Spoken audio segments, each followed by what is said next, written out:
নমস্কার বন্ধুরা, আজকের ভিডিওতেও আমি বাক্যকে বচন রূপান্তরিত করার আরও কিছু নিয়ম লিখে তুলে ধরেছি।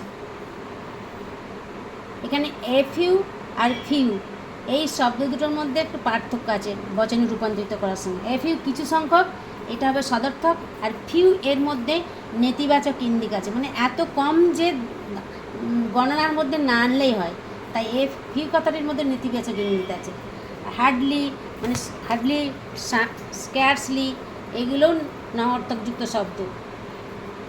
এই জন্য এই শব্দ থাকলে বাক্যটি ও বচন হবে, কিন্তু এই সব শব্দের সঙ্গে আবার যদি নঅর্থক চিহ্ন থাকে তখন বাক্যটি আই বচন হয়ে যাবে, যেটা আমি আগের রুলসে বলে দিয়েছি।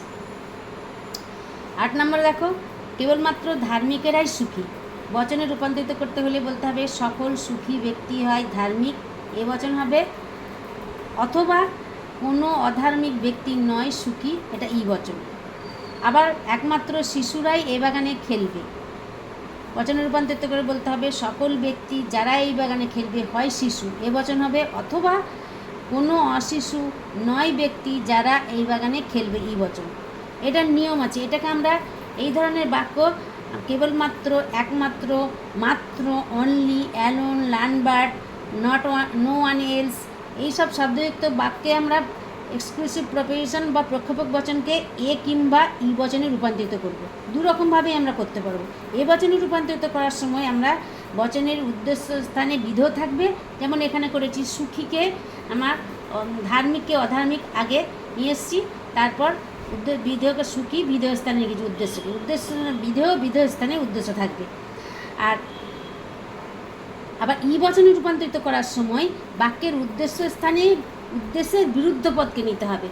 যখন আমি বলেছি যে একমাত্র শিশুরাই এই বাগানে খেলবে, যখন ই বচনে করেছি তখন শিশুর বিরুদ্ধ পদ অশিশু নিয়েছি, কোনো অশিশু নয় ব্যক্তি যারা এই বাগানে খেলবে। ই বচনে রূপান্তরিত করার সময় উদ্দেশ্য স্থানে উদ্দেশ্যই থাকবে, কিন্তু তার বিরুদ্ধ পদকে নিতে হবে। 9 নম্বর হচ্ছে বাক্য পারদ ছাড়া সব ধাতুই কঠিন। বচনে রূপান্তরিত বলতে গেলে বলতে হবে সকল ধাতুই পারদ ছাড়া হয় কঠিন, এ বাচন। আর আরেকটা আছে একটি ছাড়া সব ধাতুই কঠিন।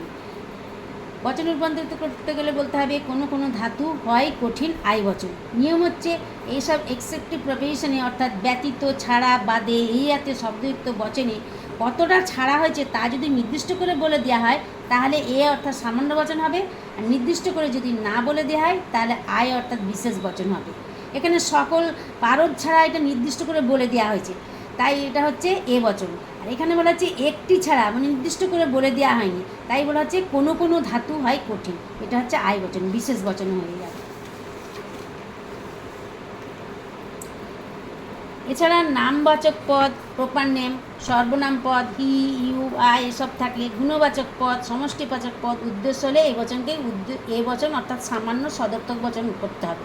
প্রশ্নসূচক বাক্যকে ঘোষক বচনে রূপান্তরিত করে বাক্যটির অর্থের দিকে লক্ষ্য রেখে তাকে বচনে রূপান্তরিত করতে হবে। যেমন এখানে আছে কোন মা স্নেহশীলা নয়, এটা একটা প্রশ্নসূচক বাক্য। এখানে যখন বচন করব সকল মাতা হন স্নেহশীলা, এটা নঅর্থক আছে, কিন্তু বাস্তব অর্থের দিকে লক্ষ্য রেখে আমরা একটা সরর্থক এ বচনে করেছি।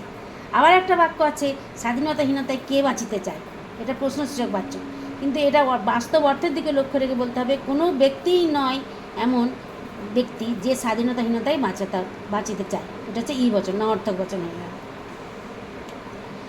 এই বালকটি বুদ্ধিমান, এই বালকটি হয় বুদ্ধিমান, এ বচন। নির্দিষ্ট বিশেষ পদ হলে সামান্য বচন হবে, এই বালকটি নির্দিষ্ট করে দেওয়া আছে তাই এটা সামান্য বচন হয়ে গেল। আর বাঙালিরা বুদ্ধিমান, তখন হবে কি কোনো বাঙালি হয় বুদ্ধিমান, এটা আয় হয়ে যাবে। এখানে কোন বাঙালি বুদ্ধিমান তা তো নির্দিষ্ট করে বলে দেওয়া হয়নি, বাঙালিরা বুদ্ধিমান, তাই হয়েছে এটা বিশেষ বচন হবে। 3 এবং 4 হয় 7, বচন করতে গেলে সকল 3 ও 4-এর ফলাফল হয় 7, এ বচন। সমষ্টিবাচক পদ হলে সামান্য বচন হবে, সামান্য সদর্থক বচন হবে। আজকের ভিডিওতে আমি এই পর্যন্তই, পরবর্তী ভিডিওতে আমি এবার বাক্যকে অনেক বাক্য থাকবে যেগুলো বচনে রূপান্তরিত করে দেখাবো। পরপর এইভাবে আমি ভিডিও শেয়ার করে যাব, আমার চ্যানেলটিকে সাবস্ক্রাইব করবে। ধন্যবাদ।